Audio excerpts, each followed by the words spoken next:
Oweekitiibwa Katikkiro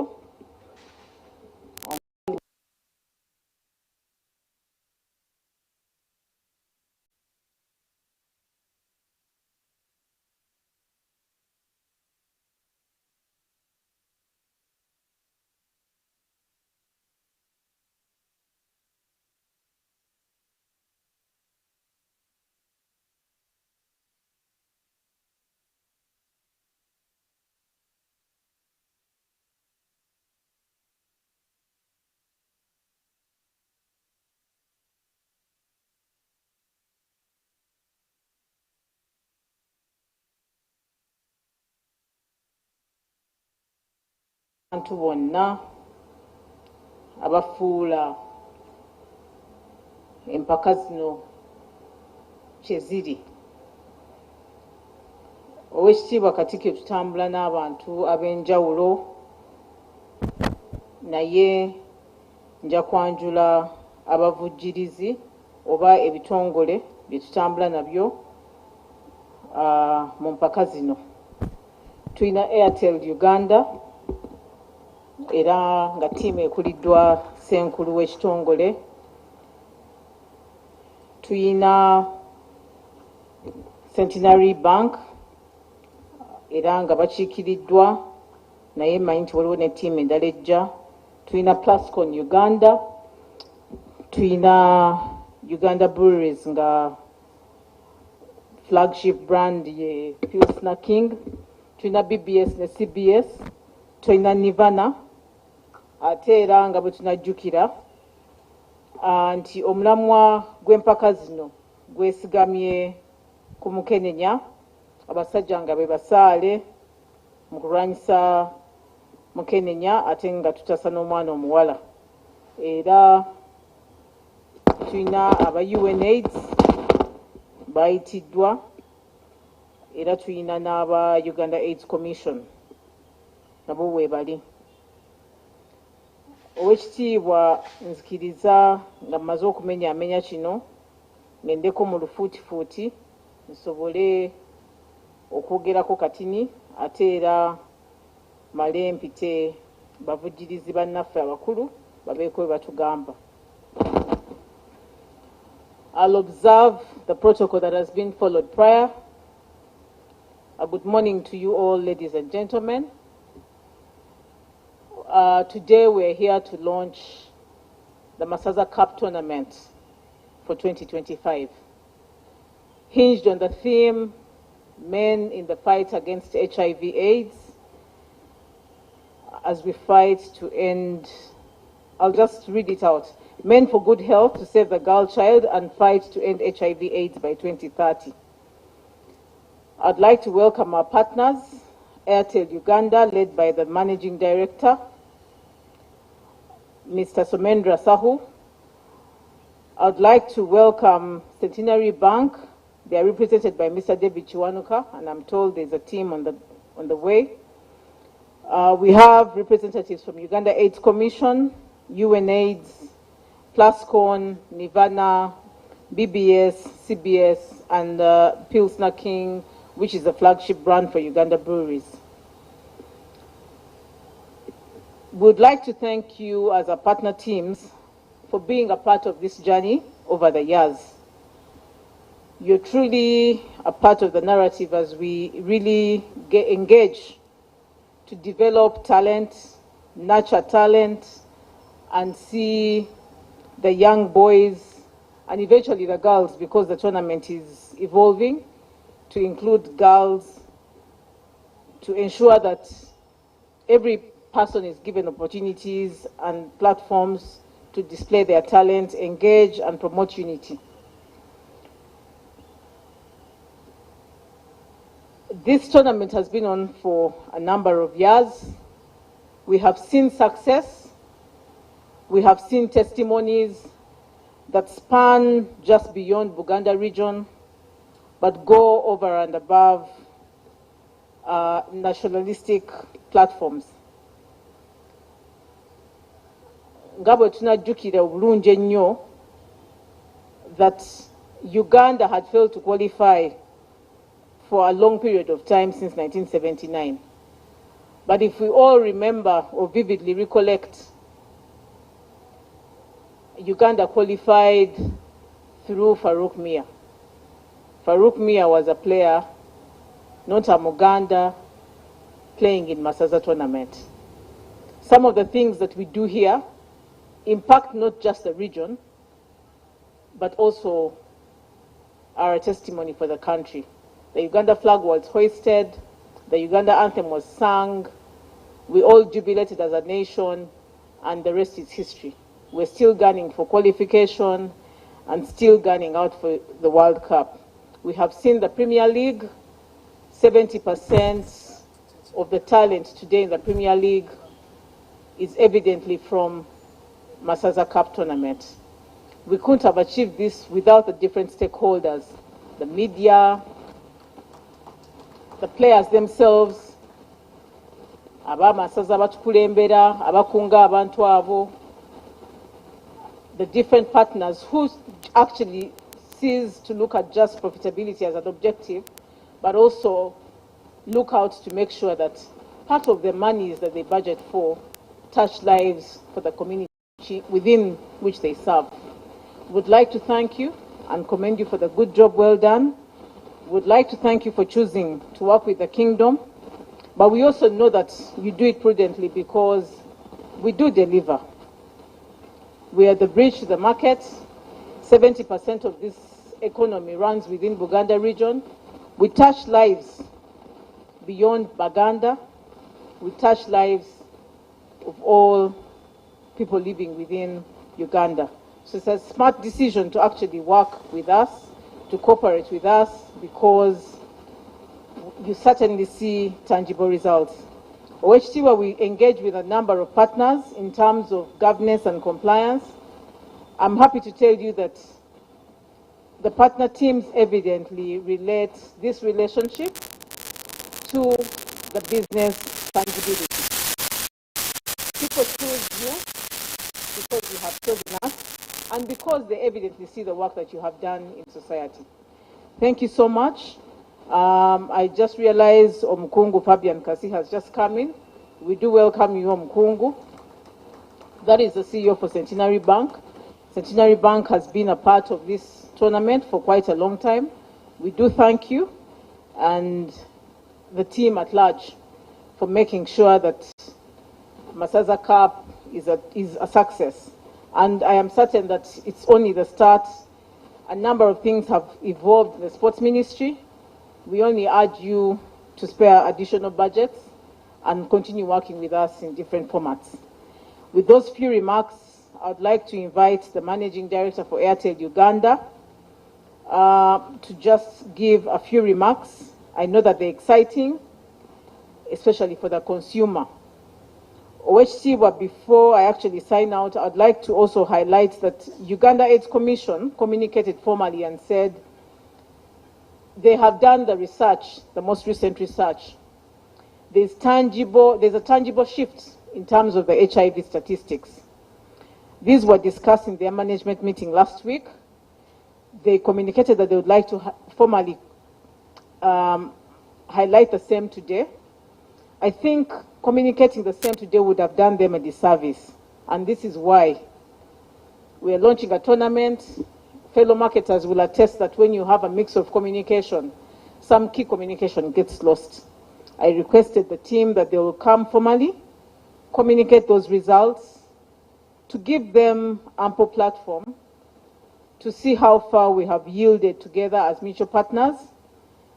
And the news is exciting. Canon Senyonyi has just arrived, but I am certain that we will be able to review these results at a later date. Naye nga njagadde okutegeeza Obuganda nti Uganda AIDS Commission yatutegeezezza nti yamaliriza okwekebejja ebibalo ebiriwo ebikenenya nga bwatambula mu ggwanga.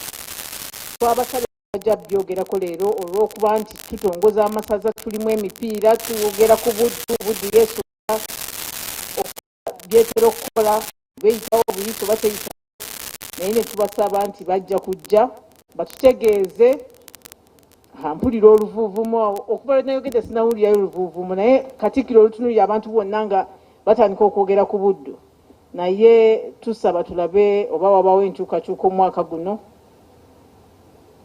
oba omupiira gunasigala bukya buddu yeepanka oba kyaggwe balekera ndekere naye Ssaabasajja Kabaka awangaale. With those few remarks, I'd like to invite the Managing Director to say a few words. Ssaabasajja Kabaka awangaale.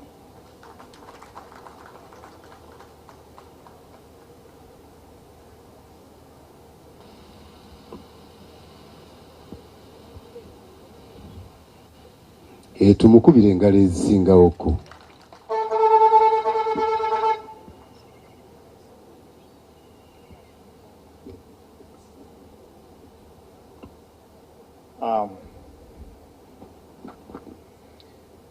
Katikkiro of Buganda, with Charles Peter Maiga, all the officials present from Buganda Kingdom, all the staffs from Airtel, all the invited guests, our partners from media, ladies and gentlemen. Masuje Mutia. Like Katikkiro, I have heard just recently and read about the splendid surplus performance of almost 6 billion UGX. I think a big congratulations to you and your team. That is a sound of excellence in your financial year 2024-25. We congratulate to you and your entire team of Buganda Kingdom. I also congratulate the Gambi Nsamba clan for their spectacular win in the Airtel Bika 2025 tournament. That thrilling final against Ndiga at the Mutisa Stadium was pure football magic. Today, when we launch the 21st edition of Masaza Cup, a tournament that has transformed into an inclusive cultural phenomenon, my team has informed me that, and I don't know whether it is true, I can play, if I want, in the Masaza Cup until you decide, Katikkiro, which clan to give it to me.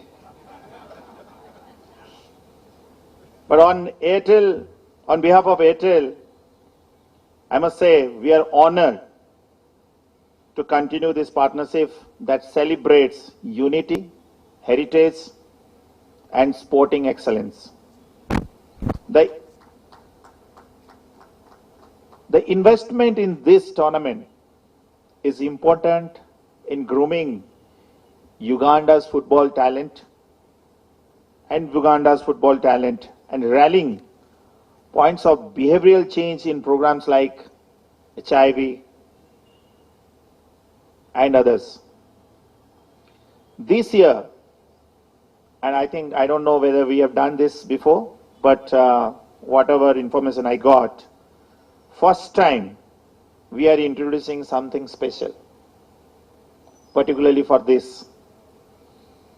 And today I am very excited and pleased to announce that we are launching Masaza Cup bundle, which will be known as Airtel Masaza bundle. Our Airtel K2 customers can stay connected throughout the tournament with free minutes for all network, data, SMS, valid for 30 days. Whether you are a fan sharing those magical moments, or you are a vendor who is coordinating your business from sidelines, or an entrepreneur running your stall and needing seamless communication to serve customers, this bundle ensures you stay connected and what matters the most. And I would like to just tell you, the products are not live yet, but between tomorrow or day after, before the first tournament, before the first match, all the products will get live. So the products will be launched in 3 different price point. One is a 15,000 Uganda ceiling, the second one is 30,000, and the last one is 50,000 Uganda ceiling, with a 30 days validity for all the 3 products, which will give you 3 GB of data in 15,000 with 200 of minutes, 30,000 10 GB with 500 minutes, and 50,000 with 20 GB of data and 1,000 minutes. And all these products will give you almost 100 SMS. So that is specially we are launching for this. So lastly, what I would say, let this 21st edition be remembered for its passion, sportsmanship, and unforgettable moments. To the 18 counties ready to battle for glory, may the best team win. Savasaja Avangale. Thank you.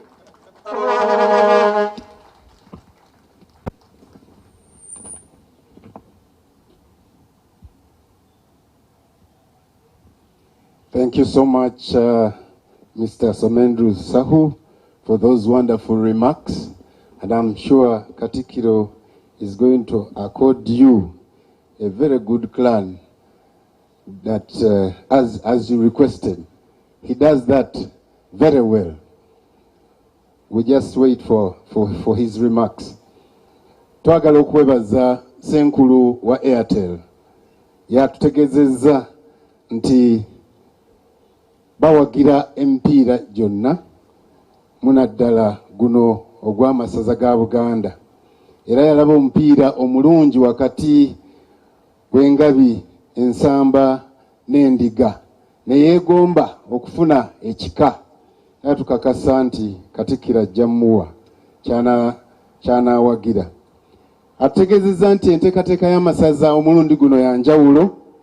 Mulimu obusaaganda bw'amasaza cap bando obugenda okuyitira ku masimu gaffe ag'enjawulo, nga bugenda kumala ennaku 3 nga butambulira ku masimu gaffe, nga buli mu mitendera gya mirundi 3, ogw'omutwalo gumu n'ekitundu, ogw'emitwalo 3 n'emitwalo 5, nga muno mujjiramu obusaaganda bwe bayita obwa data, mujjiramu SMS ne airtime yennyini ow'okkuba amasimu. Tumwebaza, tumukubire engalo ez'amaanyi. Tukyeyune kubanga kigenda tuyamba okutumbula enteekateeka eno. Era tutegeezezza n'akubiriza bonna abali eyo, oba oli agenti, oba otunda airtime, oba oli otunda kettu, gwe kozesa obusaaganda obwo, era okubiriza abantu bakozese obusaaganda buno. Banda eno masaza cap bando egenda tuyamba nnyo. Tumwongere engalo ez'amaanyi. Kama wange MD yayise ne mukulu David Birungi, Faith Bagonza, Joseph Musoke ng'onaakola ku Kettu, Eli Abasa, Isaiah Wanjala ne Faizo Sesanga. Tweyanza nnyo, tweyanzeege tiimu yonna okuva mu Airtel Uganda. Kama wange abaami ab'amasaza nga bwe twabakwanjulidde, tuyina Ssebwana Oweekitiibwa Charles Kiberu Kisiriiza, tuyina Mugerere Oweekitiibwa Samuel Semugoma, tuyina Kayima ate nga yakiikiridde ssentebe w'abaami ab'amasaza Oweekitiibwa Sarah Nannono Kaweesi. Kama wange abamyuka tuyina nga sinagenda kubamyuka, tulina omukwanaganya w'emirimu gya Ssaabasajja Kabaka mu Kkooki Oweekitiibwa Gertrude Ssebuggwawo. Tweyanza nnyo, tweyanzeege. Abamyuka tulina omumyuka wa Kitunzi omukulu Patrick Damulira, omumyuka wa Kaggo wano wennyini we tuli Dr. Fiona Nakalinda Kalinda. Tulina omumyuka wa Mugerere omwami Patrick Mugerwa ate n'omumyuka wa Kangaawo omwami David Muzanganda. Tweyanza nnyo, tweyanzeege. Mu kiseera kino katusabe ate tufune ebigambo okuva mu Senkulu wa Centenary Bank omukungu Dr. Fabian Kasi. Ate mukama wange kankulootere oyo mu Rotre yawangudde obukulembeze ye Rotre governor agenda okuddako mu myaka 2 ejijja. Tweyanza nnyo, tweyanzeege.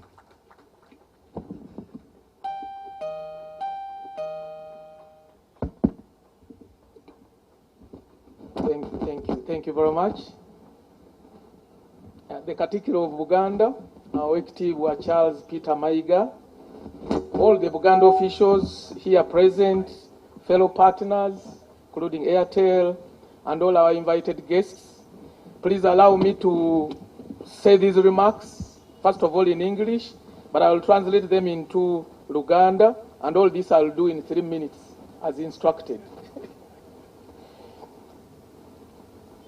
Ladies and gentlemen, I'm pleased to join you this afternoon as we launch another edition of the Amasaza Cup football tournament. The Amasaza Cup, now in its 21st edition, is a tournament that serves as a flagship initiative to promote unity, preserve cultural heritage, and foster sportsmanship in the country. On behalf of Centenary Bank, I'd like to express our gratitude for allowing us to be part of this prestigious event. And as a bank, we are very proud to be associated with the Buganda Kingdom and particularly the Amasaza Cup, and we enjoy these matches, especially when Buddu is winning. Our support for this tournament has lasted for more than 12 years and still counting. It stems from our beliefs that align with those of the Buganda Kingdom, which include community empowerment, sustainability, and transformation. I want to tell you that we've established a robust portfolio of strategic initiatives and partnerships with the Buganda Kingdom, underscoring our commitment to cultural heritage, community development, and sustainability. These include our role as a key sponsor of the CBS Kalisoliso Dinner, our partnership in the Nkozi Hospital Trauma Center, support for the iconic Kabaka Run, collaborative engagement in the Buganda Land Board, and our dedication to environmental conservation through the Kibira Kya Kabaka tree growing program. Our bank holds an extensive network of branches in the central region, and we want to call upon all of you to come and make use of these networks, these footprints that the bank has put up to ensure that we deliver services closer to our people. We have over the years contributed close to 2 billion Uganda shillings to the Amasaza Cup tournament and are continuing to move with this great cause. I want to tell you that this year we are committing a contribution of 200 million Uganda shillings to this tournament.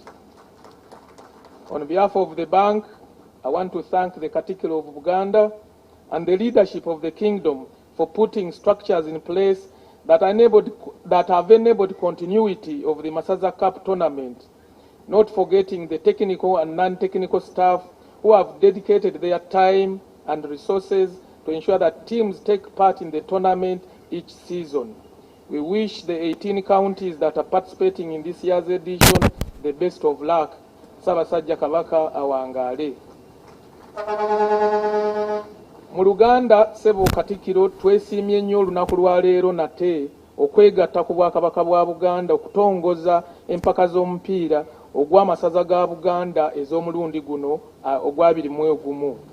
Ekikopo ky'omupiira eky'amasaza ga Buganda kaakano nga kituuse ku mulundi ogwa 2021 zikoze nnyo mu kugatta abantu bonna okukuuma obuwangwa bwaffe ate n'okutambuza n'okutumbula ebyemizannyo mu ggwanga lyonna erya Uganda. So ku lwa Centenary Bank tusiima nnyo omukisa ogutuweebwa okuba awamu n'Obwakabaka mu kutuukiriza enteekateeka eno ey'ekitiibwa. Ffe nga bbanka twenyumiriza mu nkolagana eriwo wakati waffe n'Obwakabaka ate naddala mu nteekateeka eno y'omupiira gw'amasaza ga Buganda. Obuwagizi bwaffe era empaka zino kaakano bwezezza emyaka 12 ate nga tulina essuubi tukyeyongerera ddala okuwagira empaka zino. Ffe okuwagira enteekateeka eno tekiva buvi mu bbanga wabula kisibuka mu ebyo bye tukkiririzaamu nga Centenary Bank nga bifaanagana n'ebyo Obwakabaka bye bukkiririzaamu omuli okutumbula embeera z'abantu, okunyweza obumu ate n'okuleetawo enkulaakulana y'omuggundu eri abantu bonna awatali kusosola. Nina essanyu okubategeeza nti ebbanga lye twakamala nga tuwagira empaka zino ez'amasaza tutaddemu ssente ezikunukkiriza mu buwumbi 2 obwa Uganda. Nina essanyu era okubategeeza nti ku mulundi guno Centenary Bank yakuwaayo obukadde bwa siringi za Uganda 200,000 okuwagira empaka z'amasaza omwaka guno. Ku lwa Centenary Bank neebaza nnyo Katikkiro wa Buganda na bonna bakulembera nabo mu Bwakabaka olw'okuteekawo obukulembeze obusobozesa empaka zino okubaawo emirundi gyonna nga tezizikidde. Sisobola kufundikira nga seebazizza abakugu abawaddeyo ebiseera, obumanyirivu na buli kimu ekyawe okukuuma omutindo gw'empaka zino nga teguddiridde. Mwebale nnyo bassebo ne bannyabo. Tuyozaayoza amasaza gonna 18 agenda okuvuganya mu mpaka zino era nga gonna tukaagaliza obuwagizi naddala nga Buddu yeewangula. Tweyanziza tweyanze. Mukama wange osimanyi oba tunaanywa ku mazzi. Buli avaayo nga munna Buddu ayagaliza Buddu, naye ku luno abantu bagenda ndoza kufungiza balabe nga ne Buddu eyogerwako bwogerwa nga bwe bagikuba 5 abasingo. Naye ebyo tetujja biddamu. Mukama wange Katikkiro twogerako bwogezi. Mukama wange bwe nabadde nyanjula ba Airtel Mwami Ali Balunywa akoze kinene nnyo, saamulabye, tumwagala nnyo era tumwebaza nnyo. Era Senkulu waatali abeerawo, tweyanziza nnyo, tweyanzeege. Mukama wange era bwe nabadde nyanjula abaami ab'amasaza omumyuka wa Katambala naye amaaso gambuuse, omukyala Rehema Namuli tumwanirizza nnyo, yeebale kutwegattako. Mukama wange Dr. Ruth Senyonyi yayise ne Mwami Tom Eti, nsaba naye ayimirireko bamulabe. Most welcome Mr. Tom Eti. Ate we want to welcome in a very special way Kasai Plascon Uganda Limited, represented by Mr. Daniel Kayongo. Most welcome. Mukama wange ono seetaga kumwanjula naye olw'emirimu gy'akola ku lw'omupiira guno waakiri kamera zibeera ku goolo waggulu naye ne zigukwata. Omukungu Engineer Patrick Sembajjo, BBS Telefina eyaffe, tweyanziza nnyo, tweyanzeege olw'obuwagizi bonna bw'otuwa. Mu kiseera kino katufune Mukama wange takyali mwami, yakava mu hijja, kati Haji Sulaiman Sejjengo ajje ku lw'abatesitesi naye atuuse obubaka bwe. Haji sebo tukwaniriza nnyo ate tukulisaayo nnyo mu hijja. Era kankutoolera essalaamu. Assalaamu alaikum wa rahmatullahi tabarakatuh.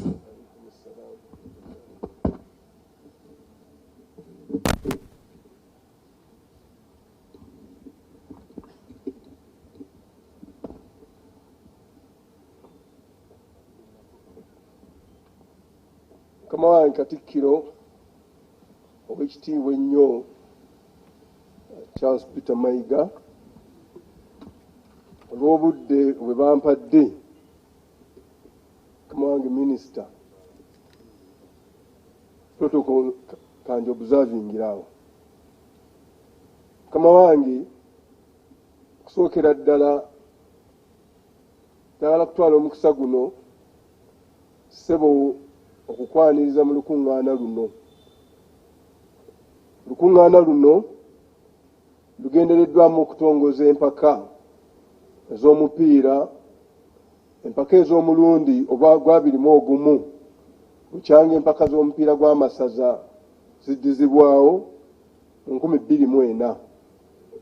Omwaka oguwedde gwali mulundi gwa 20, era mukama wange nessanyu okutegeeza nti ebigendererwa bingi n'ebiruubirirwa mu mpaka zino ebyatuukibwako, era ng'ebimu ku byo abazannyi b'omupiira abawerera ddala 22 be twalina tetugenda kubalabako omulundi guno kubanga baasuumuusibwa, baalabibwa amatiimu ag'enjawulo mu Big League, Premier League, n'abamu ku bo baalabibwa amatiimu agali ebweru w'eggwanga, era tetuli nabo mu ggwanga muno. Era ssebo, omulundi guno tuteeseteese amateeka gaffe bulungi okulaba ng'ebiruubirirwa by'empaka byonna bivaayo bulungi. Tusuubira enkolagana ennungi wakati waffe ne bannaffe abalabirira amatiimu ago okulaba nga tetufuna nnyo buzibu busobola kutuzza mabega. Ssebo fixtures zaawedde okukolebwa era zigenda kugabibwa olwaleero mu mateeka, nga fixtures zino zikoleddwa nga tulina ebibinja 3, buli kibinja kirimu ttiimu 6, era enteekateeka yonna yonna eragiddwa okuva ku mupiira ogusooka okutuukira ddala ku mupiira ogugenda okusembayo. Tewakyaliwo mukisa mulala gwa kuba kalulu, akalulu kaakubibwa era ttiimu eneewangula ejja kubanga eyita mu luguudo olwo nga bwe lwalagibwa oba bwe lulagibwa mu fixture omwo. Ebyo byonna byonna mukama wange bwe bukugu obutuyambako kendeeza ku nkaayana n'abantu okusuubiriza ennyo nti oba waliwo gwe baagaliza oba gwe bataagaliza. Tuteeseteese empaka nga twagala okubawa essuubi nti essaza erisinza okweteekateeka erigenda okuziwangula. Tetulimanyi we twogerera, tetugenda kulalabira ku kisaawe. Njagala mukama wange onzikirize ku lw'olukiiko luno tuuse okwebaza kwaffe eri Ssaabasajja Kabaka atuwaniridde ebbanga lino lyonna lyonna era nga yatterawo n'empaka zino. Nsaba tukubireko mu ngalo. Mukama wange twenyumiriza nnyo mu buweereza bwo era bingi nnyo bye tutuuseeko ffe ng'abantu ng'oggyeko n'Obwakabaka, kubanga bwe tuli wano olwaleero obukugu bwe tulina tubulina lwakubanga otukutteko era n'otuwa omukisa era n'otuluŋŋamya. Tweyanza nnyo se bwe tweyanzeeko. Njagala okwebaza nnyo minisita waffe ow'ekitiibwa Robert Sserwanga Ssaalongo atuluŋŋamizza obulungi ssebo era atukwatiddeko, tatulekereranga empaka nga zitambula naye ziba tezitambula, abeera naffe okutuluŋŋamya okulaba nga tuteekateeka bulungi. Ebitongole ebirala ebikwatibwako empaka zino ebiweererako ddala mu Bwakabaka ssebo tubyebaza nnyo. Muno mwe muli eggwanika, omuli Majestic Brands, omuli ministry ya gavumenti ez'ebitundu, omuli ministry ekola ku nsonga z'entambula za Ssaabasajja Kabaka. Mukama wange waliwo n'ebitongole ebirala mu Bwakabaka ebitukwatiddeko, nabyo tusiima nnyo. Tusiima nnyo ssebo ekitongole kya FUFA ekimaama y'omupiira mu ggwanga muno, tebatulekeredde ebbanga ddene era buli mukolo gubeera wano FUFA ekiikirirwa omuntu asinga obunene mu federation era nga CEO wali awo omukulu Edgar Watson bamukwanjulidde dda. Bbanga lyonna lyonna batuyambye nnyo okuzimba obukugu bwaffe n'otuwa obukugu bwonna bwonna bwe tubwetaagidde. Twebaza nnyo abavujjirizi baffe, twebaza nnyo abaami ba Ssaabasajja Kabaka ab'amasaza. Abaami abo baluŋŋamizza bulungi nnyo ttiimu zaabwe. Bwe baba tebataddeemu mukono tetulina bwe tusobola kulaga. Waliwo ebituuka ne bibanga ebigaana, naye era woolabira omwami w'essaza n'avaayo n'ateekawo omukono, emipiira ne gigenda mu maaso. Era kino mwebale nnyo abakubye mu ngalo. Okiraba nti tetulina nnyo mipiira giyiise mingi, n'abagaanye okugenda okusamba emipiira we batendewalirwa ow'essaza ayingirawo era ebintu ne bitambula bulungi. Abakulembeze b'amatiimu, mukama wange abatuweebwa ab'amasaza nsaba basitukeko obalabeko kubanga tebannaba kubanjulako. ba team managers, ba team officials, tiimu eyo gy'olaba eyo bataddewo buli kisoboka. Abamu tubadde nabo ebbanga lyonna, abalala bakyali bapya, naye kimanyi n'abapya bagenda kukoppa betuludde nabo batambule bulungi naffe. Tweyanziza nnyo bannaaye. Bakadde baffe ab'amawulire batukoledde omulimu. Empaka zino tezandikuze singa ab'amawulire bano tebabaddeewo oba tebatuwadde kye basobola kutuwa. Bakituwadde era nsaba nabo basitukeko, Mukama wange naawe obalengereko. Abamu baabano wano naye n'abalala bali eri, buli omu alina engeri gy'agasakamu. Ab'ebyokwerinda batukoledde omulimu mulungi nnyo. Paka zaffe ze paka ezisingamu abantu abangi, n'olwekyo zeetaaga amaanyi mangi nnyo mu byokwerinda n'obutebenkevu. Naye omulimu bagutuwadde, tweyanziza nnyo, tweyanzeege. Mukama wange abawagizi nga bakiikiriddwa ttiimu eri wano. Abawagizi abo batambudde Buganda yonna ogimalayo, naye nga kifaananyi kye basiige kisingira ddala nti Buganda bantu ba mpisa, bantu ba mirembe, era tubasiimye nnyo, mwebale nnyo, mwebalire ddala. Mukama wange njagala malirize n'okwebaza ttiimu eno, minisita gye yankwasa okuweereza nayo, era nsaba okkirize bajja kwogera amannya gaabwe, buli omu ajja kwogera linnya lyokka. Mbanjule ono mwami Saamu Mpiima ye mumyuka wa ssentebe asooka, era yavunaanyizibwa ku nsonga z'obukulembeze n'ensonga z'obuvujjirizi. Omukulu Kirumira Festus ye mumyuka wa ssentebe owookubiri, yavunaanyizibwa ku nsonga z'ekikugu.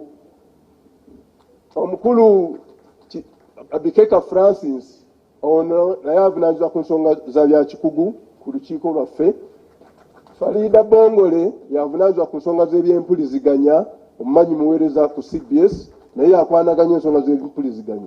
Saddam Sebuyira yamyuka omuwandiisi w'olukiiko, ate Kakande Moses atuula ku lukiiko luno ku lw'abavujjirizi ng'abateeseza ng'atuluŋŋamya ku nsonga z'obuvujjirizi. Mukama wange nange musajjawo Ssejjengo Sulaiman nkyaliko amafuta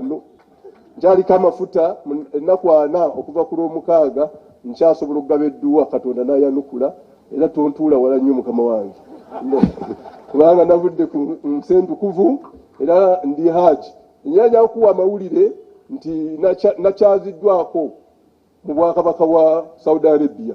Saasobodde kulaba kabaka aliwo, naye nasobodde okulaba omulangira alindiridde, ne mutegeeza ssebo ssente b'olukiiko oteekateeka empaka z'omupiira gw'amasaza. Bannayuganda abasobodde okgendayo twabadde babiri ffekka, nze n'omulala oyinza okuba omumanyi, naye ssebo n'asanyuka nnyo bwe yategedde nti nange ndi kumpi n'Obwakabaka. Naye funa n'omukisa n'antwala paka mu Kaaba, nange ne ngiyingiramu. Abalala bangi bagikoma kungulu, naye nagiyingidde munda olwakubanga ndi muweereza wa Bwakabaka bwa Buganda. Neyanza nnyo neyanzeege omukisa ogwo. Tweyanza nnyo tweyanzeege. Ssaabasajja Kabaka awangaale. Haji tumukubire engalo ez'amaanyi. Nengera abaami ab'amasaza nga baagala okunoonya ku mafuta basobole okuwangula omupiira. The chairperson Masaza Organizing Committee Haji Sulaiman Ssejjengo said that the fixtures are ready. There are 6 groups. He was so grateful to the leadership of the Kingdom of Uganda, led by His Majesty the Kabaka of Uganda, the Katikkiro Wenyo Charles Peter Mayiga, the Honorable Minister, and all the leaders in Masaza arrangement. He appreciated the different ministries, and he is so grateful that the tournament is very vibrant and very disciplined. Sebo tweyanziza nnyo ebigambo ebyo. Kama Katikkiro abalala bonna abanjudde yagala okwanjulira omwami Derrick Kavuma, ssentebe w'abavubuka mu Buganda. Sebo mugole era emirimu agikola bulungi. Kama ku lw'ebyokwerinda abikoonyeeko, kankwanjulire Captain Christopher Lutwama, in charge Kabaka Protection Unit. Tusanyuse nnyo era tweyanziza nnyo olw'obuweereza. Kama mu kiseera kino katufune ebigambo okuva mu Senkulu wa FUFA, CEO FUFA, omukulu Edgar Watson. Kama wange nafuna omukisa n'ensambako omupiira naye nga tuli mu ssomero lyerimu erya Makerere College School. Era mwenyumiririzaamu yadde saakola bye yali akola. Era kamusabe yakozese guno ogwange kano kayinza obutamusobola. Tweyanza nnyo, tweyanze.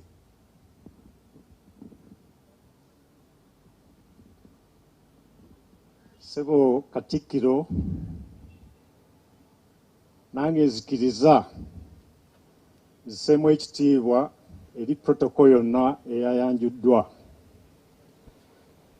Okwogera kwange si kulungi nnyo, naalibadde ndi musanyufu singa baŋŋambye nzije nsambesambeko ku mupiira wano okusinga okwogera.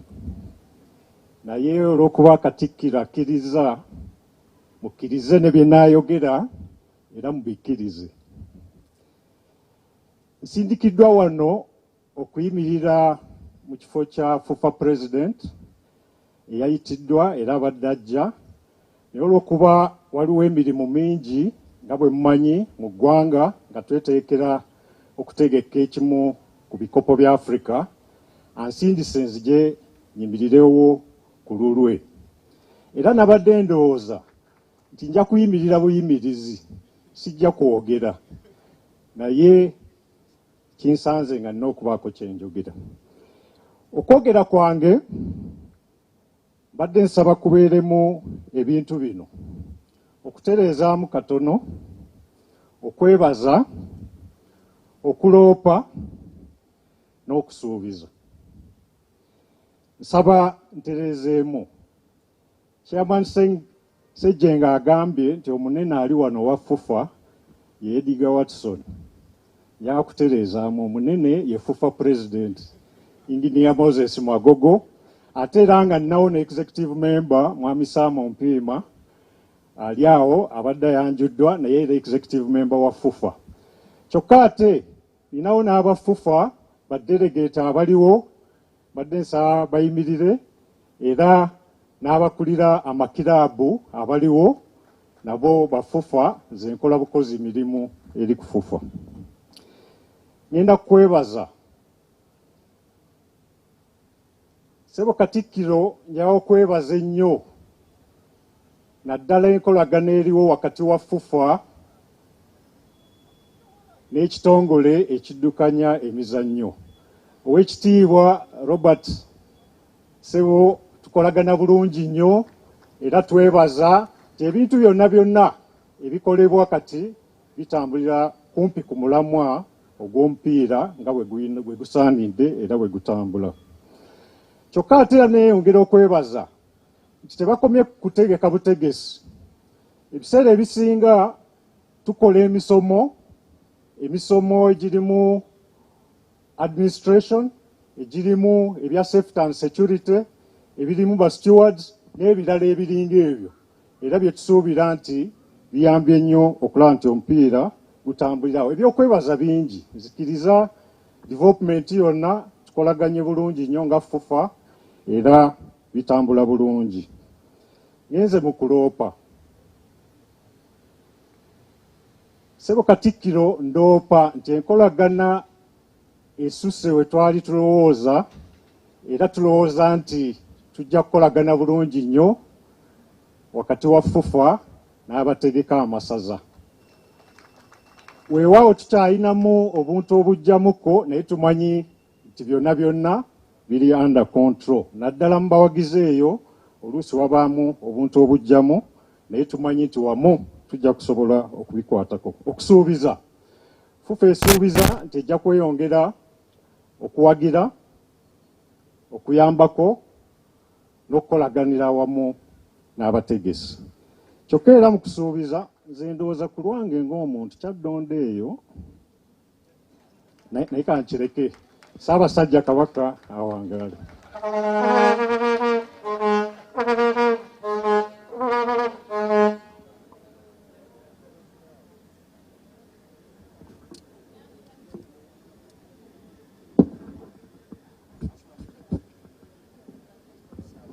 ndabye Deputy Kaggo nga naye atandise okufuna ku mafuta ga FUFA agawagira Kyaddondo nayo ewangula ekikopo ky'amasaza. Aba Kyaddondo nga sibawulira engalo mukama wange zeezo. Naye bwe tunaayita eza Buddu katulinde Buddu n'eggomba wano tetujja ziyitirawo.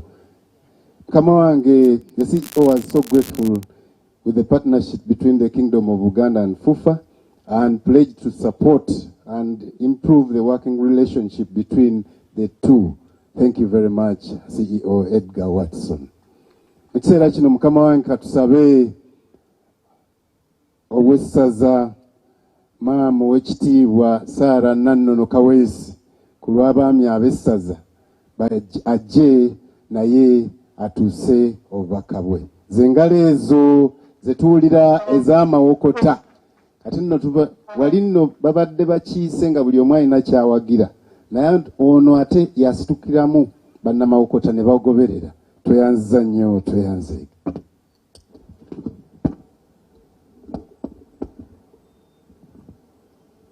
Kalaba neyanziza nnyo omukisa ogumpeereddwa.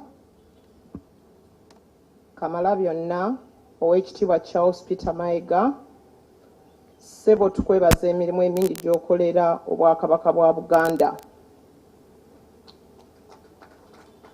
Ssebo omukubiriza w'olukiiko w'ekitiibwa wamu ne minisita atwala ebyemizannyo ebitone, ab'ekitiibwa mwenna abakungaanidde wano, ngisanyufu nnyo okubateekako obubaka bw'omukubiriza w'olukiiko olw'abaami ab'amasaza.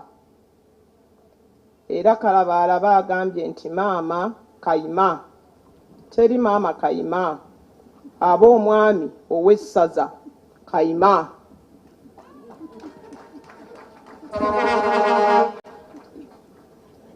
Abantu ba Ssaabasajja omukubiriza w'olukiiko antumye obubaka buno wammanga.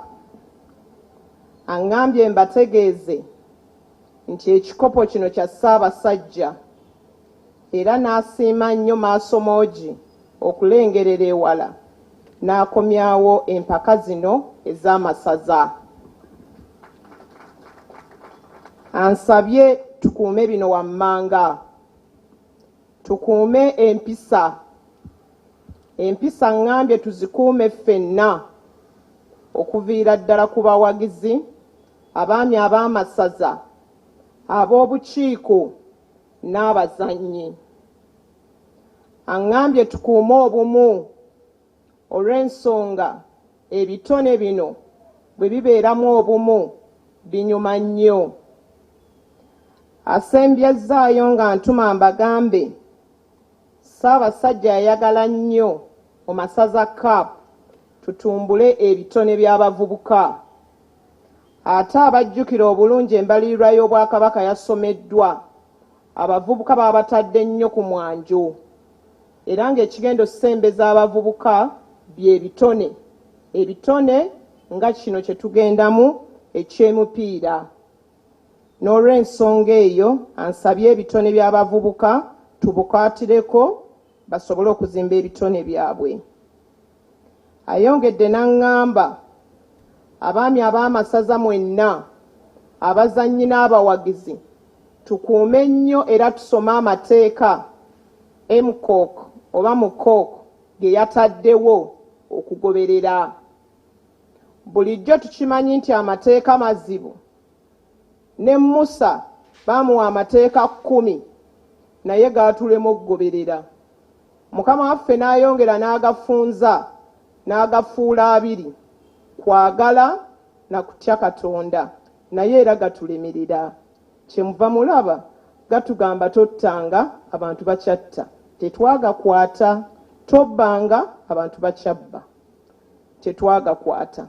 Naye ansabye amateeka ga MCOK tugagoberere bwe tujja okunyumirwa omuzannyo guno oba ensiike.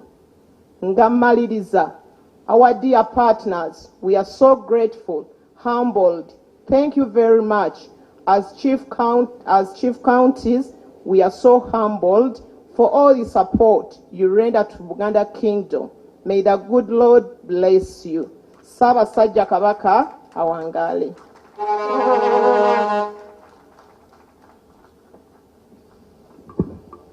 Engalo ez'amaanyi ez'omwami ow'essaza Mawokota, Oweekitiibwa Sarah Nannono Kaweesi. Mukama wange Katikkiro Mawokota County Chief relayed the message from the county chiefs that the youth are going to be very instrumental in this tournament to exhibit talent but also discipline. He requested all those involved in this tournament to follow the guidelines.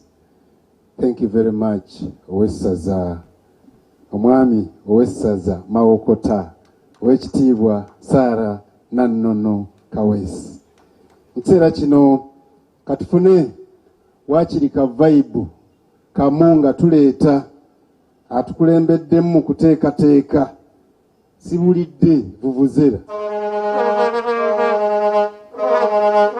Eyo vuvuzera yeyaniriza Oweekitiibwa Ssaalongo Robert Sserwanga, the Minister of Youth Sports and Talent in the Kingdom of Uganda. Sebo tukwaniriza nnyo ekitiibwa.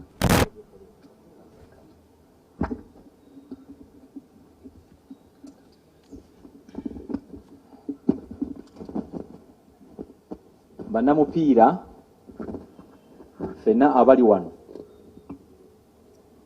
nsaba tusituke tukube engalo twanirize Kamalabyonna wa Buganda.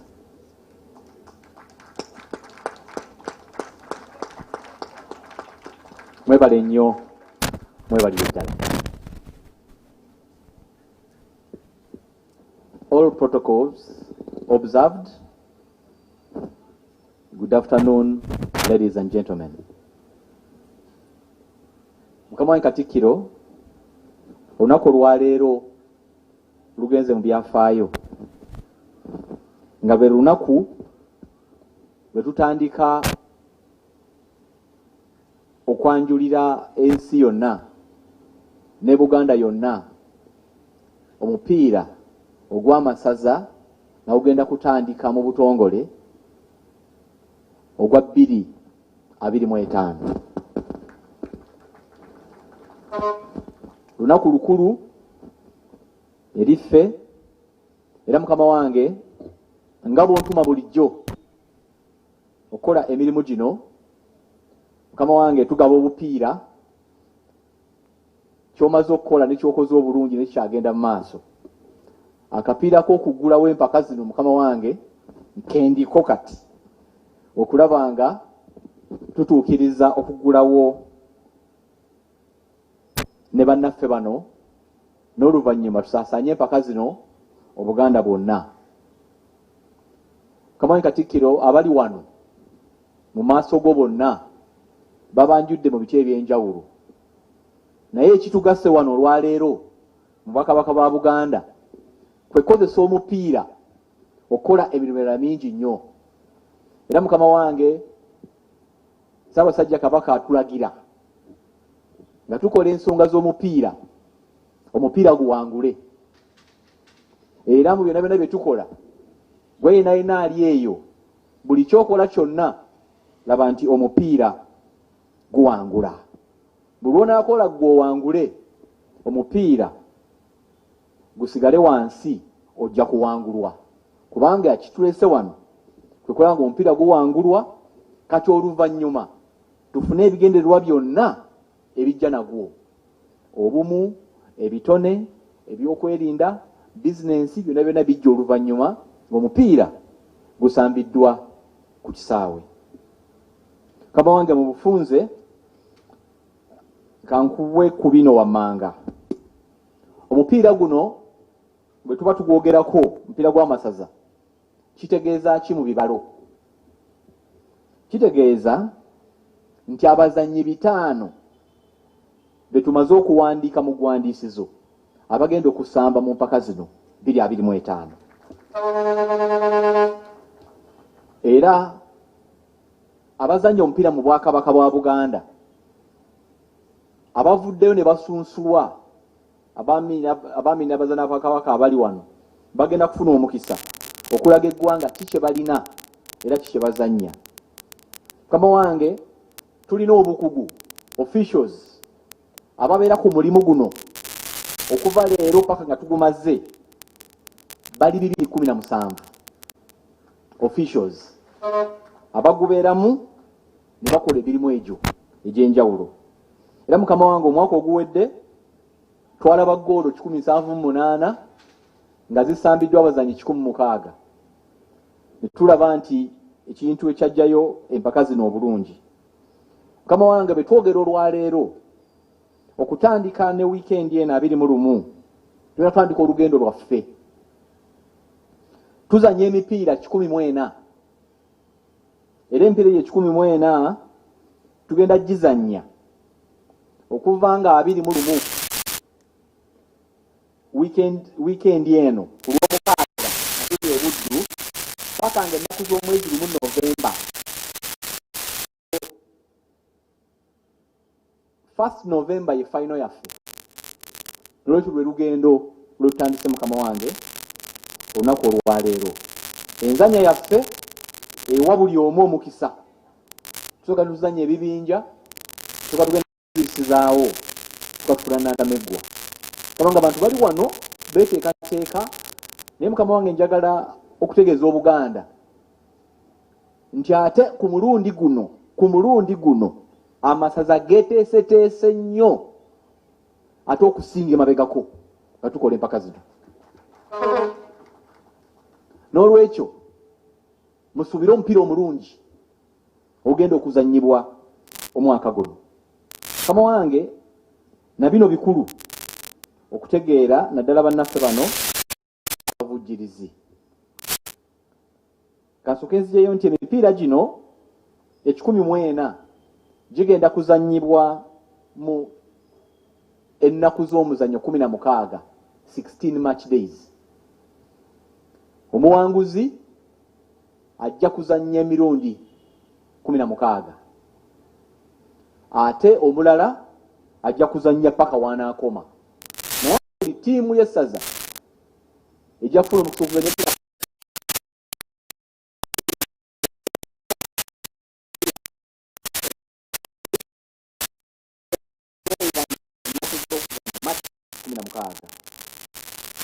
wange emirimu.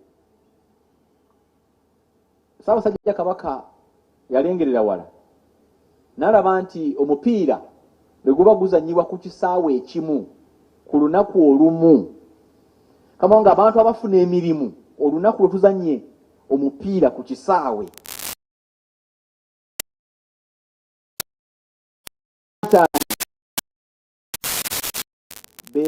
buli kisaawe kye tubeerako kubeerako abantu 5 abasasulwa ssente olw'olunaku olwo okuli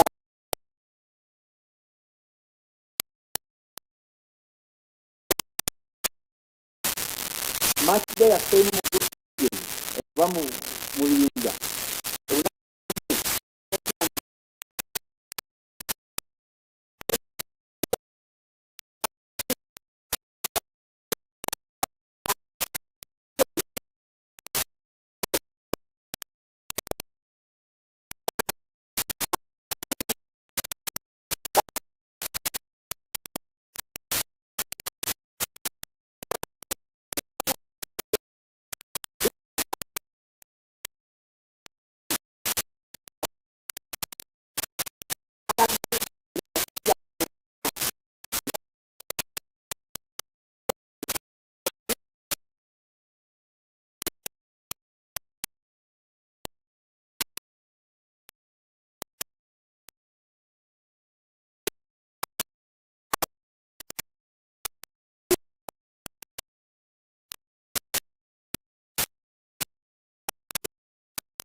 statistical approach in the Masaza tournament to which you sponsor.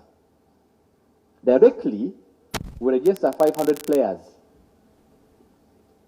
All the 500 have contracts.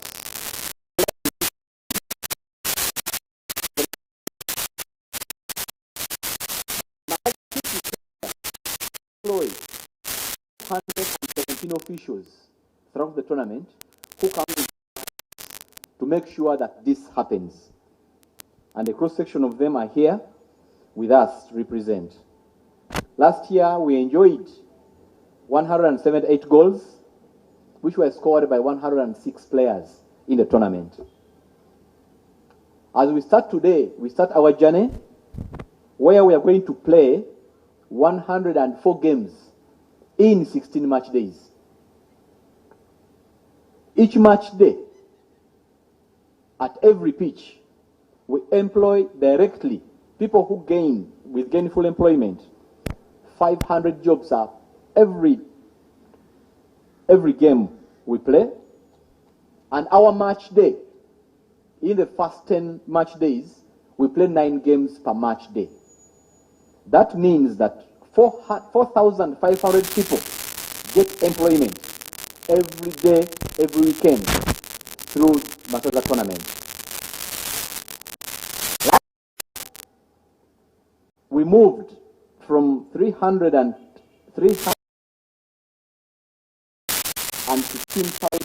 direct 385,000.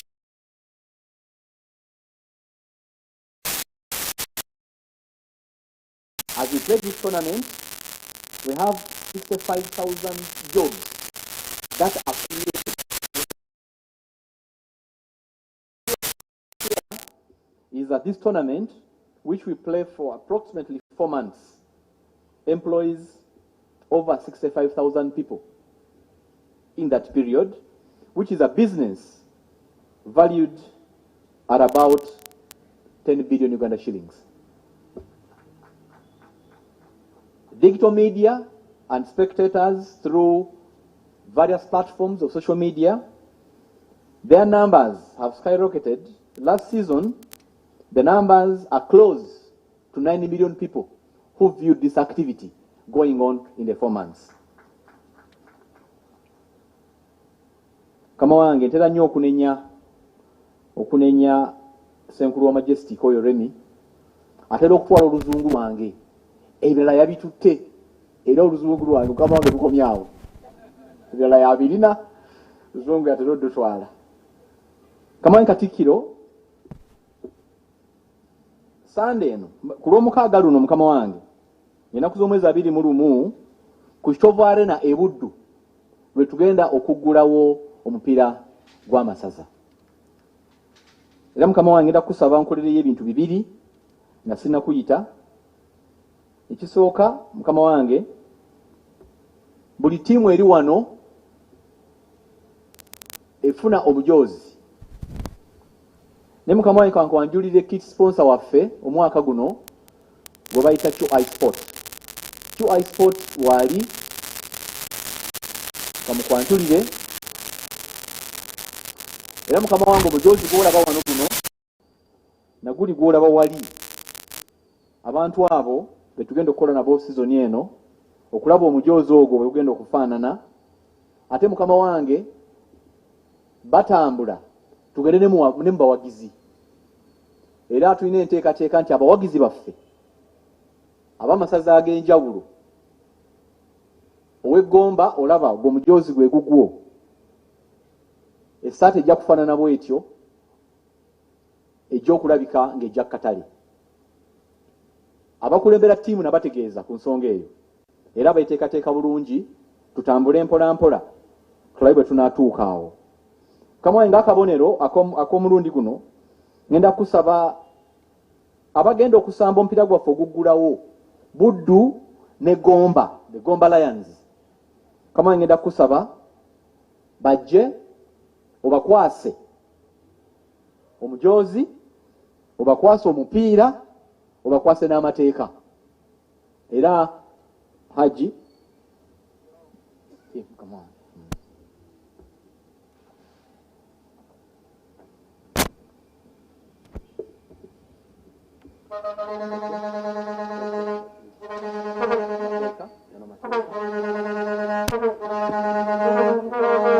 Gomba be basoose wano.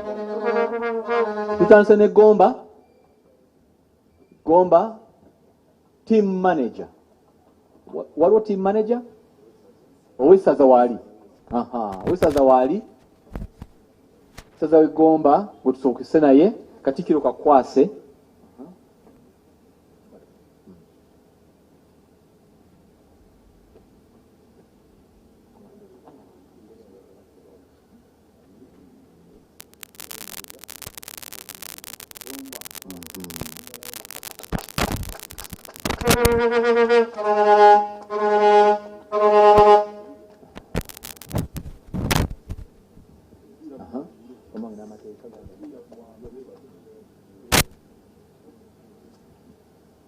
Ezo z'empologoma z'eggomba.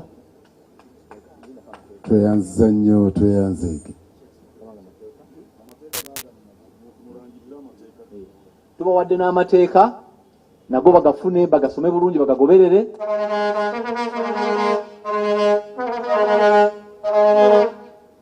N'omupiira sobole okola omulimu ogwo. Be Bagomba Lions tubalinze 21 ku Buddu Arena mutulage kiki mulinawo. Abe Buddu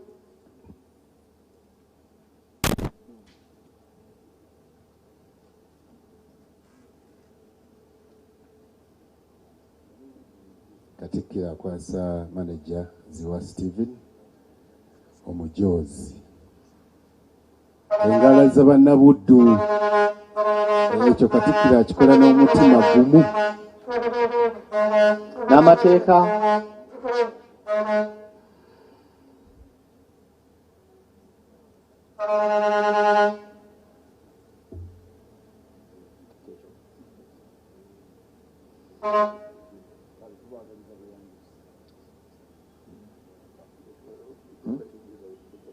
abalala mukama wange tujja kukola enteekateeka olw'omukolo guno tufunyeko abatandika tusobole okumaliriza omukolo guno. Mukama wange n'ebyo katukwanirize mukama wange oyogere eri abagenyi baffe bano.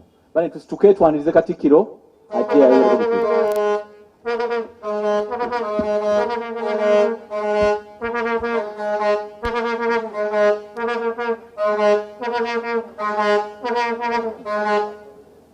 Mwebale nnyo bannange, please be seated.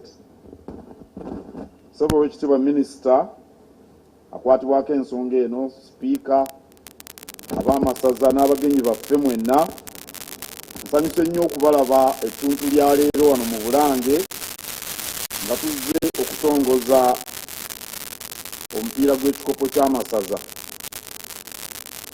Nga bwe mumanyi Ssaabasajja ayagala nnyo tukuze ebyemizannyo mu Bwakabaka olw'ensonga bannange bonna aboogedde ze basoose okuwa, kubanga ebyemizannyo si kunyumirwa bunyumirwa kyokka, naye mulimu oguleeta okuzimba abantu mu mibiri gyabwe ne mu myoyo gyabwe. Ebyemizannyo birimu ssente empitirivu nga bwe muddewo ekitiibwa Sserwanga ababuulira ku bibalo. Abantu abafunamu buli lwe tuba n'ebyemizannyo, ensimbi ezikuŋŋaanyizibwa, gavumenti byefunamu mu misolo. N'olwekyo tulina enteekateeka ey'amaanyi era eyayisibwa kabineti y'Obwakabaka okulaba nga tukuza emizannyo gyonna okutwaliza awamu. Wano nnyinza okusoosowaza omupiira ogw'ebigere, naye tulina emizannyo emirala mingi. Twagala n'emizannyo egy'okubaka egy'amasaza, twagala emizannyo egy'okudduka egy'amasaza, twagala okukuza emizannyo egyaffe egyawano egy'edda ng'ekigwo, omweso. Era mugenda kubiraba nga n'omwaka omulamba tegunnawera nga tukuza emizannyo egyo. Edda waaliwo endowooza nti abatasobola bya bitabo be babeera mu byemizannyo, ebyo byadiba. Era Captain Edgar Watson kyakulabirako kirungi munnamakerere, naye ate yali kapiteeni wa ttiimu ya Uganda ya Cranes n'eya Villa. N'olwekyo wangi temukubye engalo. Era kabineti yayisa enteekateeka y'okuwandisa ttiimu z'amasaza nga kiraabu. Kansuubire ab'amasaza kino bakiwulidde bulungi n'abamaneja. Twayisa enteekateeka y'okuwandiisa ttiimu z'amasaza nga club, era kigenda kutandika omwaka 2026. Era mu nteekateeka eno y'okukulaakulanya ebyemizannyo, kabineti yayisa enteekateeka y'okuzimba ebisaawe byayiika waakiri 10 mu masaza, era amasaza 9 gamaze okufuna ettaka wagenda okuteekebwa ebisaawe ebyo.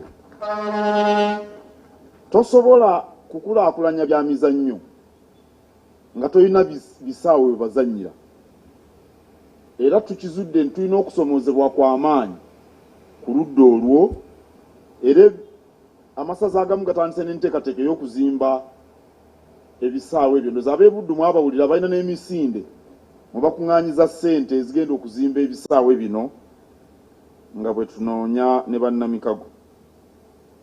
Mbakuutira mubeere beesimbu nga mutambuza omupiira guno ogw'amasaza. Minisita abyogeddeko, omupiira guwangule nga tukitwala nti kikulu. Awatali bwesimbu tewaba mpisa. Awatali mpisa omupiira tegusobola kuwangula. Era twetaaga okuzikwata butiribiri, empisa ez'abagusamba, empisa ez'abaguddukanya, empisa ez'abagulamula, n'empisa ez'abawagizi nga bano babirangirangi. Twagala abantu babeere basanyufu naye nga tebakola ffujjo. Kyabulabe kitta omupiira. Era mu nsi ewali ebyemizannyo ebikuze empisa zifiibwako nnyo. Njagala bakuutira ab'amasaza nammwe abaddukanya omupiira mu masaza okwejjamu ebintu ebyo mbu eddogo n'ebintu ebyekikopikopi ebitalina gye biyamba. Eddogo teriwangula mupiira. Singa eddogo lyaliwangula ensi ezirimu abalogo singa ze zitwala ebikopo bazoogerako nti eyo baloga nnyo. Ekiwanguza omupiira nkibagambye empisa ez'abagusamba, ez'abaguddukanya, ez'abagulamula n'ez'abawagizi. Ebirala bigendera ku ekyo kasita musoose ekyo n'ebyo nti eddogo baleese obugulu bw'enkoko, enkoko zaali zisambyeko omupiira. Tuyinza tutya okuba abajega okutuuka ku ekyo? Eddogo oba enjala oba biki? Kaakati omumwa gw'enkoko gukola ki? Gukwate omupiira guteeke mu katimba. Ebyo byonna biraga obujega bwe tuba nabwo bwe tusaana okwejjiramu eddala bwe tuba ab'okukuza omupiira. Njagala nnyo okubalabula ku biseera bye tugendamu eby'ebyobufuzi. Mwe abaddukanya omupiira temukkiriza kukozesebwa bannabyabufuzi nga beeyambisa omupiira guno ogw'amasaza. Bajja kubatabula nnyo. Omupiira tegusobola kuwangula kasita kugendamu ebyobufuzi. Awo nno ensonga eyo nayo mbakuutira okugyegendereza. Njagala nnyo okwebaza abavujjirizi. Airtel mulabye n'enteekateeka ze baleese masaza bundles muzuulidde.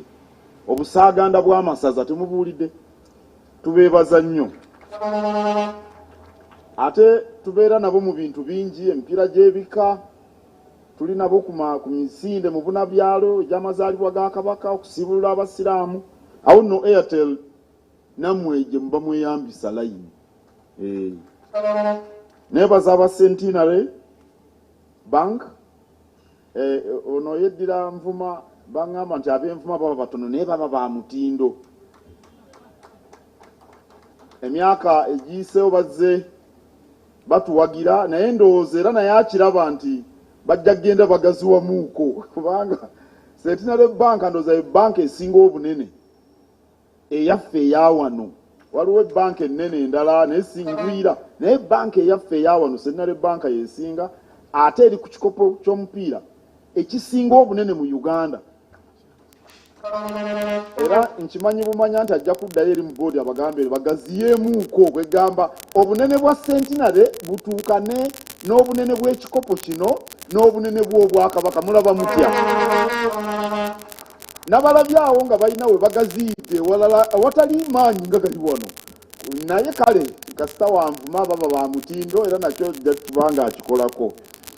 Nebaza n'abalala bonna Plascon, nebaza Uganda AIDS Commission, mukyala Ssenyonyi ali wano Canon Mulamba, tubeebaza era tujja kukola enteekateeka mutuleetere ebibalo ku nsonga za Mukenenya n'engeri Obwakabaka gye bubaddeko kye bukoze tugambe ku nsonga eyo. Naye mwenna tubeebaza, nebaza nnyo abateesiteesi abakulirwa Suleiman Sejjonge yakava Emeka eyatuuse ne Mukaaba. Ne bonna bwe mukola nabo tubeebaza nnyo bannaffe okumala emyaka mingi bakoze bwe babanga be bateekateeka ekikopo ekisinga amaanyi mu Uganda bate okuba bakola mulimu gw'amaanyi.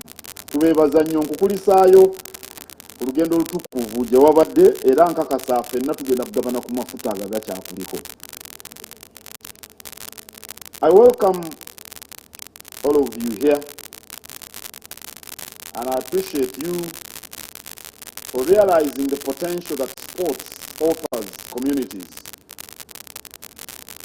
We are under direction from the Kabaka to ensure that we develop sports across the board, because sports aren't simply for the enjoyment you receive on the pitch, but the benefits are immense, as some of which have been highlighted by the Minister in charge of sports. Offers employment, builds the body and soul of the participants, bridges, gaps and strengthens unity, raises lots of funds for the sports personalities, for the country through tax revenue, and generally sports builds nations. Sports build nations. So to that end, the Kabaka's cabinet turned to turn the Masaza clubs into sports clubs starting in 2026 to ensure that we develop the tournament fully with the Masaza clubs teams turning into clubs. And under the sports development framework, we are focused on developing sports disciplines besides football. We want Masaza netball. The girls are itching to show us what they are capable of. We want Masaza athletics. We want Masaza cycling and many others. We also intend to focus on traditional sports disciplines like wrestling. It's very, it's as old as the kingdom itself. Like Omweso. And we've started on these, and you'll see more of them this sports calendar year. The sports development framework is also focused on developing multi-purpose county sports arenas. And 9 counties have already secured land for these sports arenas. You cannot develop sports unless you have the arenas, the sports complexes. As we participate in this year's Masaza tournament, let us all be mindful of the HIV/AIDS scourge, which still destroys lives. During this year's tournament, let's be at the forefront of fighting against new infections, and let the tournament remind those who are HIV positive to follow guidelines issued by healthcare givers. The men, we say this many times, but I think it's very important. Largely speaking, it's the men who initiate these activities that lead to the contracting of HIV/AIDS. Although we are aware that, in the 21st century, women are liberated and they can approach men. They do approach men. Some of them quite directly, actually. Some of them indirectly. But I think us, the men, do this more than the women. And we must be mindful of protecting the girl child if we are going to banish HIV/AIDS out of Uganda by 2030. Let the enjoyment we get at the tournaments remind us of the need for good health. Because you cannot watch Budu take the cup a second time this year. You know, if you are ill, if you're dead, that's what Budu intends to do, I know that. But then those who will enjoy the tournament, those who will enjoy holding the cup, hosting the cup, must be healthy. I appreciate all our partners. I mentioned them in Uganda. I'm sure everyone followed because they know what I was talking about. Airtel Uganda is the platinum sponsor. Centenary Bank, Uganda Commission, Plascon, and the others. And we look forward to receiving the statistics from the Uganda Commission about how impactful these initiatives from the Kingdom have been, and generally across the country, because you can't deal with what you cannot measure or you cannot interpret. So the statistics will be very, very helpful. But I thank the chairperson of the Uganda Commission for being here and with members of her team.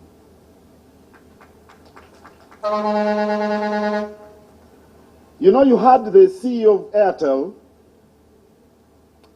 asking for a clan to which he should belong. In Uganda, everyone belongs to a clan. You know, your predecessor belonged to my clan. Now you're going to belong to the clan of the Minister for Sports. You're a member of the Ngari clan. The Ngari is the crested crane. And from today forward, your other name is Ziwa.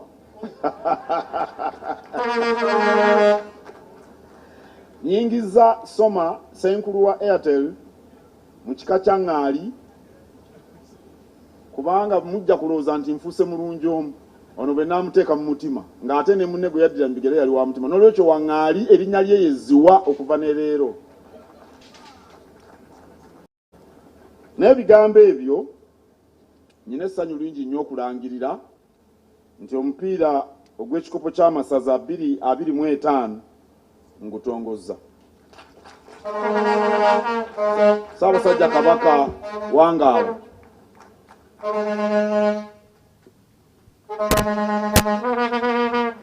Engalo ez'amaanyi eza Mukama waffe Katikkiro.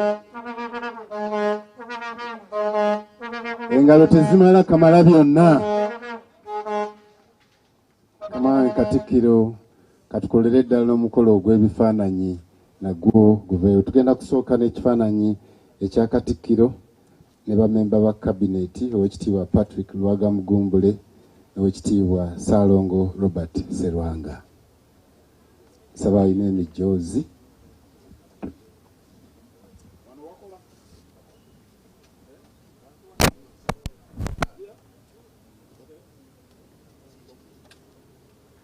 Kaba tufune omupiira.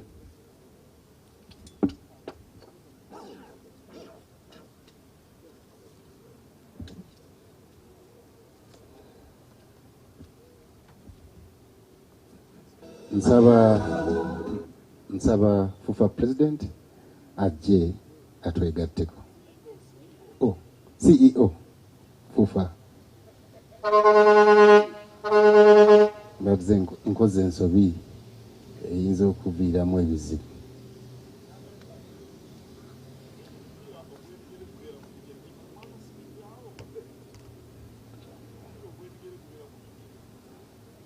Nsaba ekyo bwe kiggwa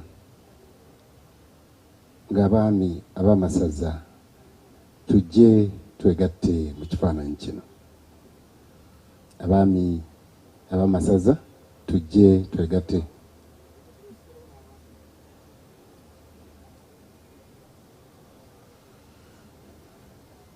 Abaami ab'amasaza nga bavuddewo tugenda kufuna bannaffe abatesitesi.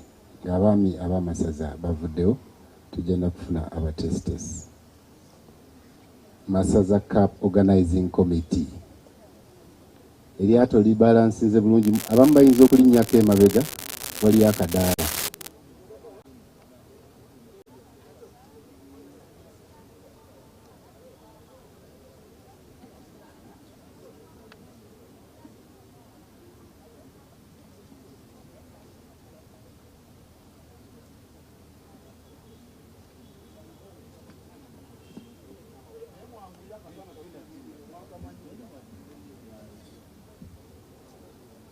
tusambyeko kansabe Masaza Cup Organizing Committee tusembere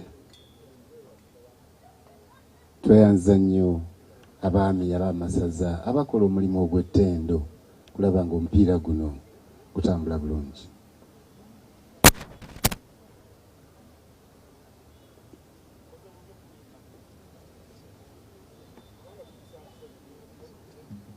Kansabe ba team captains n'abazannyi abaliwo tujje mu bwangu twegatte mu kifaananyi kino. Team captains, team managers, ba manager ba team mujje twegatte mu kifaananyi kino.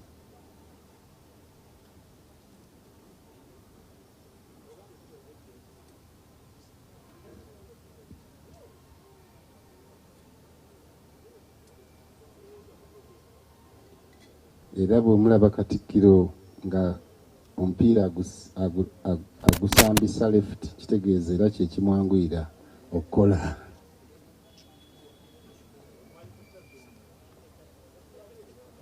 Team managers bwe bavaawo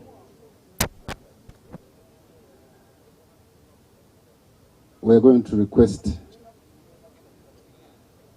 MBL CEO to come and join with these partners. MBL CEO jangu wegatteko ne Airtel team. May we request Airtel team and Mkungu Remy Chisache to come in this picture. From Airtel team. After the Airtel team we will have the Centenary team. After the Airtel team, we will have the Centenary team.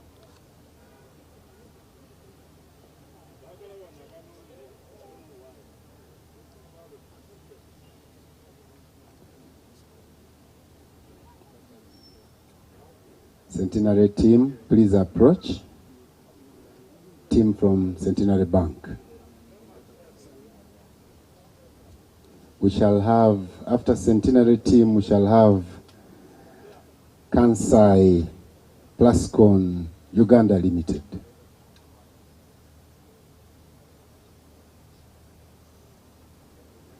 Masaza Bandos, most welcome.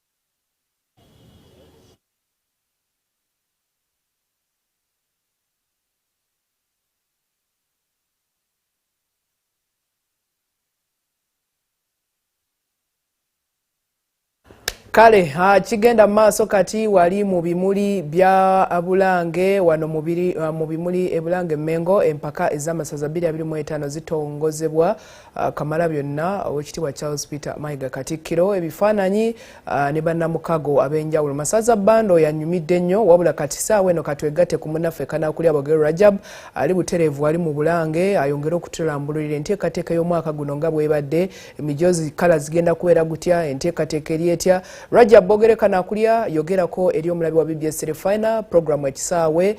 We are proudly powered by Rock Bomb. I feel the positive energy ne banafa ba Plascon abagamba nti color your world.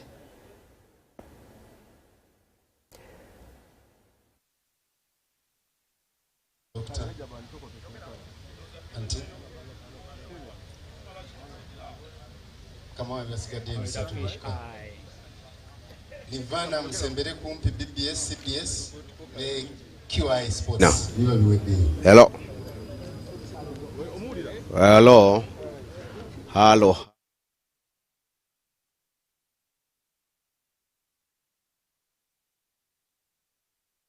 Simanyi oba ompulira nengo li live ku BBS Refiner.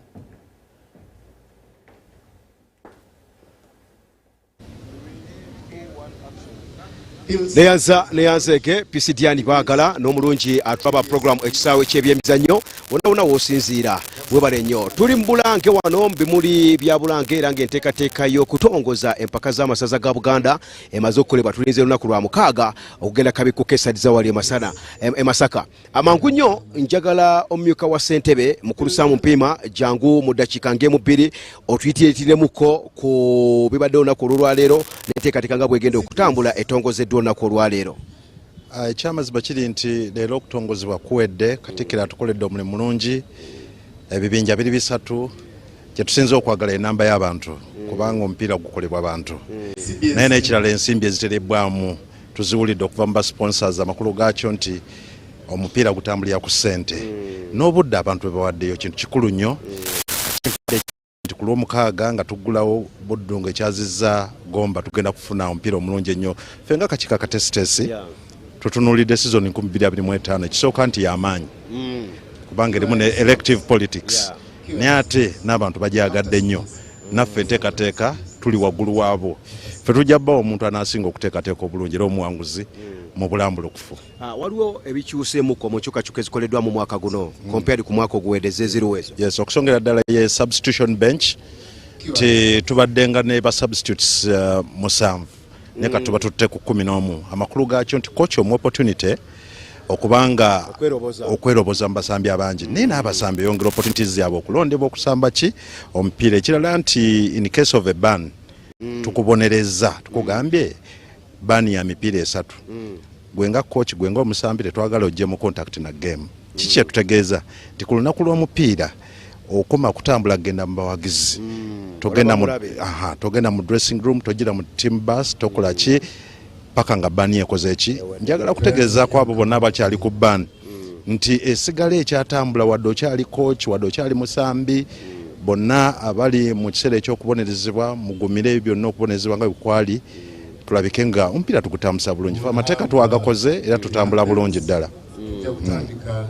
ebyo bisingira ddala kale neyanzeke omukulu Saamu Mpiima bw'atyo bw'atangazaamuko naddala enkyukakyuka ezo nkulu nnyo ezikoleddwa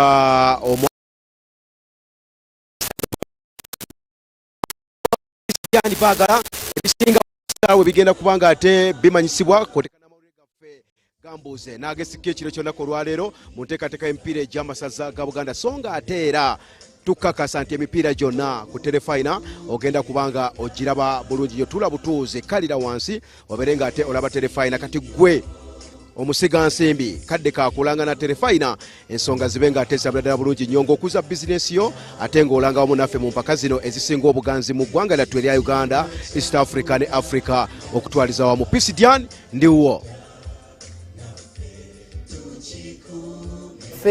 entambula y'omusasi twagikoleddeko ddala bulungi nnyo omukulu nakkirira paka mu bimuli wali ebya Bulange tugenda kwatuumulamu katono nnyo bwe tukomawo tulina abagenyi abagenda okubanga batuggulirawo omupiira ogw'amasaza tuli kitovu Gomba egenda kuba ekyalira essaza erya Buddu nkyukakyuka nnyingi mu ttiimu zino basayininze abasambi batadde abasambi byonna ku terefayina nywa ku lwendo lw'amazzi ate nga n'ebyemizannyo bingi nnyo ttiimu y'eggwanga ey'abawala bakubiddwa omupiira FIFA Club World Cup byonna ku terefayina ne transfers naye kanneetoremu katono tokwata ku remote.